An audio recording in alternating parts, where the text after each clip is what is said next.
उत्तर प्रदेश में बीजेपी की सीटें घट गई हैं। 33 सीटों पर बीजेपी को संतोष करना पड़ा है। समाजवादी पार्टी ने बाजी इस बार मार ली है। 37 सीटें सपा के खाते में आई है। उत्तर प्रदेश में 37 सीटों पर सपा ने जीत दर्ज की है। उत्तर प्रदेश में बीजेपी ने 33 लोकसभा सीटें जीती है। तो बड़ी खबर इस वक्त की आपको बता रहे हैं, समाजवादी पार्टी ने इस बार उत्तर प्रदेश में बाजी मार ली है। 33 सीटों पर बीजेपी को संतोष करना पड़ा। उत्तर प्रदेश में 37 सीटों पर समाजवादी पार्टी ने बाजी मारी। उत्तर प्रदेश में बीजेपी की सीटें घट गई है, जो एक बड़ा झटका बीजेपी के लिए कह सकते हैं। 33 सीटों पर ही बीजेपी को इस बार संतोष करना पड़ा है। समाजवादी पार्टी ने इस बार यहां बाजी मार ली है और टैली के जरिए भी आपको दिखा रहे हैं कि क्या आंकड़ा उत्तर प्रदेश में दोनों ही गठबंधन के बीच रहा है। एनडीए को 36 सीटों पर संतोष करना पड़ा, तो इंडिया गठबंधन के खाते में 43 सीटें गई हैं और एक जो सीट है वो अदर्स के खाते में गई है। तो लगातार आपको बता रहे हैं 33 सीटों पर बीजेपी को संतोष करना पड़ा है। तो बड़ा झटका इस बार भाजपा को लगा है उत्तर प्रदेश में, क्योंकि देखिए कहा जाता है उत्तर प्रदेश बहुत बड़ा राज्य है। और खबर पर ज्यादा जानकारी के लिए संवाददाता रवि कुमार मेरे साथ लखनऊ से लाइव जुड़ गए हैं, उनका रुख कर लेते हैं। रवि, क्योंकि भाजपा देखिए बहुत ही ज्यादा आश्वस्त नजर आ रही थी अपनी जीत को लेकर कि उत्तर प्रदेश को वो इजीली निकाल लेगी। 80 सीटें हैं, उसमें से ज्यादातर सीटें जो है वो भाजपा के खेमे में जाएगी। लेकिन जब नतीजे सामने आए, बिल्कुल भाजपा के दावों से उलट वो नतीजे रहे और एक बड़ा झटका उत्तर प्रदेश में भाजपा को लगता हुआ नजर आ रहा है।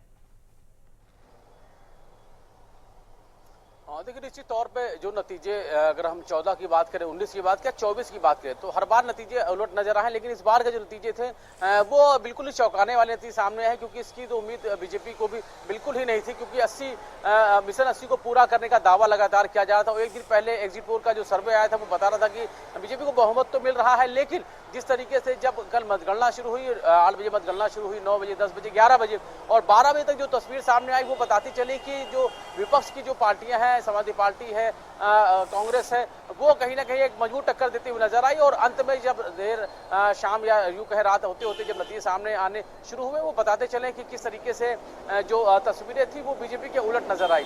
33 सीटों पर बीजेपी को जीत दर्ज की। वहीं 37 सीटें, यानी कि उत्तर प्रदेश में लोकसभा के लिहाज से अगर बात करें तो 37 सीटें समाजवादी पार्टी को मिली है, जो कि कहीं ना कहीं बताती है कि समाजवादी पार्टी ने एक अच्छा प्रदर्शन किया है। और सबसे बड़ी बात यह रही कि अमेठी और रायबरेली की सीट पर सभी की निगाहें थी। वहां पर भी कांग्रेस पार्टी को जीत हासिल की है। कांग्रेस पार्टी को राहुल गांधी ने एक बड़ी जीत दर्ज की है। वहीं अगर हम बात करें तो दो बड़े नाम ऐसे थे जिन नामों को भी लेकर चर्चा, मेनका गांधी और स्मृति ईरानी। स्मृति ईरानी अमेठी से जीत का सामना करना पड़ा। हालांकि पिछले बार चुनाव में उन्होंने राहुल गांधी को हरा दिया था, लेकिन इस बार स्मृति ईरानी को हार का सामना करना पड़ा। वहीं मेनका गांधी को लेकर बेहद ही उम्मीदें थी, मेनका गांधी को भी हार का सामना करना पड़ा। कौशल किशोर जो कि हैट्रिक लगाने वाले थे, उनको हार का सामना करना पड़ा। कई ऐसे चेहरे थे जिन पर बहुत सारी उम्मीदें थी, लेकिन वो उम्मीदों पर खरे नहीं उतरे, हार का सामना करना पड़ा।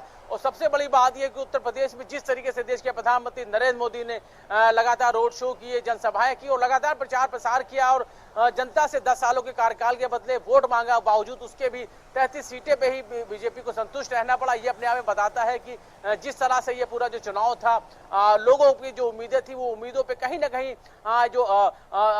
जो लोग थे वो पूरी तरीके से खरे नहीं उतर पाए, जिसकी वजह से जो नतीजे वो सामने आए। लेकिन जनाधार जरूर मिला है। करीब 300 के करीब का जो आंकड़ा जरूर छूने, यानी कि 290 के पार जरूर जो बीजेपी सहयोगी दलों के साथ जरूर जाने में कामयाब रही। यानी बिल्कुल रवि, देखिए 292 का आंकड़ा भले ही एनडीए का रहा है और बहुमत भले ही एनडीए ने पार कर ली है, लेकिन उत्तर प्रदेश में जो एनडीए का परफॉर्मेंस रहा है उससे हालांकि कहा जा सकता है कि पूरा गठबंधन ही कहीं ना कहीं संतुष्ट नहीं होगा।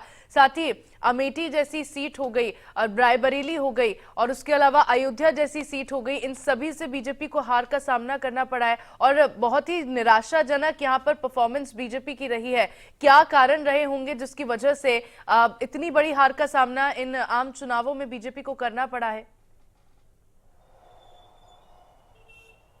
देखिए, बिल्कुल निश्चित तौर पे एक सबसे बड़ा अगर बात करें, दुखद खबर ये रही कि अयोध्या यानी फैजाबाद से जो उम्मीदें थी, क्योंकि राम मंदिर एक बहुत बड़ा मुद्दा रहा और दशकों से इस राम मंदिर को लेकर जो बीजेपी है वो लड़ाई लड़ रही थी। और जिस तरीके से इसी साल ये मंदिर का निर्माण शुरू हुआ भव्य रूप से, और जिस तरीके से देश के प्रधानमंत्री नरेंद्र मोदी खूब श्री रामलला की प्राण प्रतिष्ठा के कार्यक्रम में मौजूद थे और भव्य रूप से इसका आयोजन किया गया। और ये माना ही जा रहा था कि जो बीजेपी को 2024 के लोकसभा चुनाव में इस राम मंदिर के निर्माण के साथ ही बहुत बड़ा फायदा होगा। लेकिन सबसे बड़ा चौंकाने वाला नतीजा तब सामने आया जब वहां से अयोध्या से जो बीजेपी को हार का सामना करना पड़ा। ये अपने आप में एक बहुत बड़ा सवाल है और जिसको लेकर चर्चाएं भी हो रही है, क्योंकि जिस राम के सहारे में पूरी बीजेपी चुनाव लड़ रही थी वो राम का सहारा ही नहीं मिला, यानी अयोध्या से हार मिली। तो ये अपने आप में बहुत बड़ा सवाल है किस तरीके से ये आखिर नतीजे हैं वो दूसरे पक्ष की तरफ चले गए। और समाजवादी पार्टी, जिसको समाप्तवादी पार्टी कहा जा रहा था, वो बड़ी पार्टी के तौर पे सामने निकल कर आई। 37 सीटों पर जीत दर्ज की है।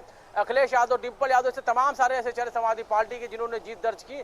तो और सबसे बड़ी बात है कि 10 सालों के कार्यकाल के बावजूद भी उत्तर प्रदेश में जो नतीजे बीजेपी के को लेकर जो आए हैं वो अपने आप में चौंकाने वाले हैं। ऐसे में क्या वजह रही ये अभी तलाशने की जरूरत पड़ेगी, चिंतन करना होगा कि आखिर ये नतीजे हैं वो बीजेपी के पक्ष में आखिर क्यों नहीं आए। मिशन 80 को पूरा करने का जो दावा किया जा रहा था, उत्तर प्रदेश एक बड़ा राज्य है और यहाँ से प्रधानमंत्री नरेंद्र मोदी ने हैट्रिक की है, यानी तीसरी बार चुनाव लड़े हैं।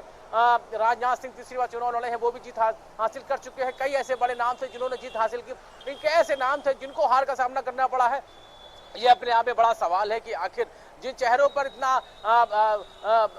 उम्मीदें थी वो चेहरे आखिर कैसे नाकाम हो गए, ये अपने आप में बड़ी बात है। क्या जनता के बीच में विश्वास जगा पाने में वो चेहरे नाकाम रहे? और इतनी मेहनत करने के बाद, इतने रोड शो, इतनी जनसभाएं करने के बाद, तो सबसे बड़ी बात उत्तर प्रदेश में मुख्यमंत्री योगी आदित्यनाथ दूसरी बार अपना कार्यकाल के साथ ही सरकार को चला रहे हैं। कानून व्यवस्था में तमाम सारे मुद्दों को लेकर काम किया गया, बावजूद उसके भी उन्होंने भी कई सारी जनसभाएं, कई सारे कार्यक्रम किए और उनको उत्तर प्रदेश तमाम विकास कार्य किए जाने के बाद, अयोध्या की तस्वीर बदले जाने के बाद, उत्तर प्रदेश में इतना कुछ किए जाने के बाद भी आज जब नतीजे सामने आए हैं तो उसमें बीजेपी को निराशा ही हाथ लगी है। और देखिए 33 सीटों पर ही बीजेपी यहाँ पर सिमट कर रह गई और इस बात में कोई दोहराए नहीं है कि जिस समाजवादी पार्टी को समाप्तवादी पार्टी कहा जा रहा था, उस समाजवादी पार्टी ने इतना बड़ा जवाब उस तंज का दिया है, उस आरोप का दिया है। चलिए रवि, बहुत बहुत शुक्रिया आपका तमाम जानकारियों के लिए।